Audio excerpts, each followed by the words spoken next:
बालेश्वर जिला भोगराई ब्लॉक सुआसुनी ग्राम में बेआईन रोसई गैस टांकी कारखाना और गोडाउन उपरे चढ़ाऊ कले जिला जोगाण अधिकारी। आनुमानिक 500 अधिक चोरा गैस टांकी ठाब होता बेले गैस कन्भर्टर मेसिन जबत होइछे। सूचना अनुसार सुआसुनी ग्रामर दीप दास दीर्घ वर्ष धरी डोमेस्टिक गैस आनी मेसिन साहाय्य बेआईन भाव में कमर्शियल कन्भर्ट कर विभिन्न दोकान रे अधिक मूल्य रे बिक्री करने सहित पड़ोशी पश्चिमबंग चोर चालाण करथिले।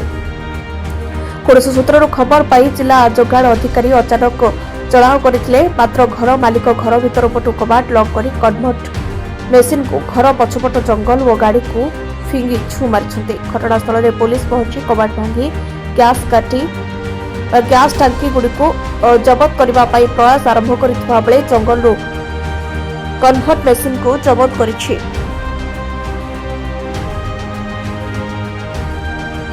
डिसेम्बर 15 तारिख में ब्लॉक रे जॉइन करछि एवं जॉइन कला परे मु टिके एनफोर्समेंट माने काम को त्वरान्वित करिया पई मु चेष्टा कली एवं काले मु खबर पाइली जे हमर ए सुआसुनी ग्राम रे दुईटी जगह रे सिलिंडर गुडी को गच्छित होई के अछि जोटा कि आईन सम्मत नुह।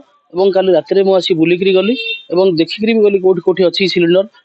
सौभाग्यवशत हमर जिला जोगाण अधिकारी पंडा सर भी आसीथिले।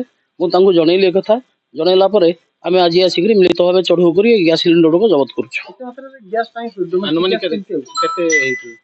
आनुमानिक भाव ये तो अच्छी प्राय 150 ରୁ 200 पाखापाखि सिलिंडर अच्छी आठ भी आम जो देखिलु से प्राय 195 सिलिंडर से अच्छी से गुड़िक आम बर्तमान जबत करुँ। जबत कर जी गैस एजेन्सी अच्छा आम जिम्मार दौचु तेणु से तो सीज सरीगला बर्तमान ये बर्तमान यहाँ भी सीज करूँ।